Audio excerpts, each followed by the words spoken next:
আসসালামু আলাইকুম ওয়া রাহমাতুল্লাহি ওয়া বারাকাতুহু। মধ্যপ্রাচ্যের অন্য আরব দেশগুলো যেমন সৌদি আরব, ইউনাইটেড আরব আমিরাত এই পরিস্থিতিতে ইসরায়েলের আক্রমণকে সমর্থন করবে নাকি তারা ইরানের সাথে সংঘাত এড়াতে চাইবে? আরব দেশগুলোর অবস্থান এখন সাপও মরবে লাঠিও ভাঙবে না, এমন এক সূক্ষ্ম কূটনীতির উপর দাঁড়িয়ে আছে। তো বর্তমান সমীকরণ যদি আমরা মেলানোর চেষ্টা করি তাহলে এই অবস্থানকে তিনটিভাবে আমরা বিশ্লেষণ করতে পারি।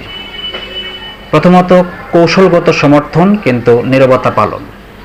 সৌদি আরব বা ইউনাইটেড আরব আমিরাত দীর্ঘদিন ধরে ইরানকে একটি আঞ্চলিক হুমকি হিসেবে দেখে আসছে।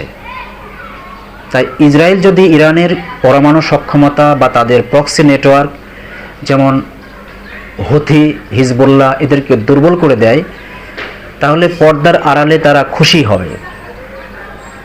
কারণ এতে করে মধ্যপ্রাচ্যে ইরানের যে একক আধিপত্য এটি কমে যাবে। আর দ্বিতীয়ত হচ্ছে, সরাসরি যুদ্ধে জড়ানোর ক্ষেত্রে অনীহা দেখাবে। মুখ খুললে বিপদ, এই নীতিতে চলছে আরব দেশগুলো।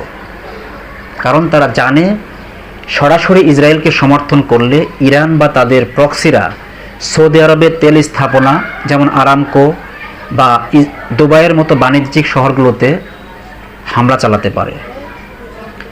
এছাড়া নিজেদের দেশের সাধারণ মানুষ ফিলিস্তিন ইস্যু এবং ধর্মীয় কারণে ইসরায়েলের কোনো সামরিক পদক্ষেপকে এই আরব দেশগুলো সমর্থন করুক, এটা তারা মেনে নেবে না। আর তৃতীয়ত, তারা মধ্যস্থতাকারী হওয়ার চেষ্টা করবে। সৌদি আরব বর্তমানে চীনের সাথে মিলে ইরানের সাথে সম্পর্ক কিছুটা স্বাভাবিক করার চেষ্টা করছে। তারা চায় না তাদের মাটি ব্যবহার করে ইসরায়েল হামলা চালাক ইরানে।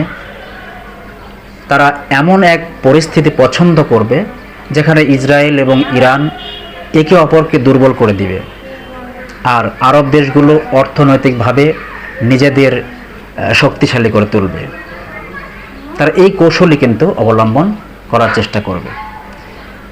তো আমরা যদি এটাকে সংক্ষেপে সামারাইজ করি, যে আরব দেশগুলো ইসরায়েলকে দিয়ে ইরানের দাঁত ভেঙে দেওয়া পছন্দ করবে ঠিকই, কিন্তু তারা কখনোই এই হামলার জন্য নিজেদের আকাশসীমা বা ভূমি ব্যবহারের প্রকাশ্য অনুমতি দিতে চাইবে না।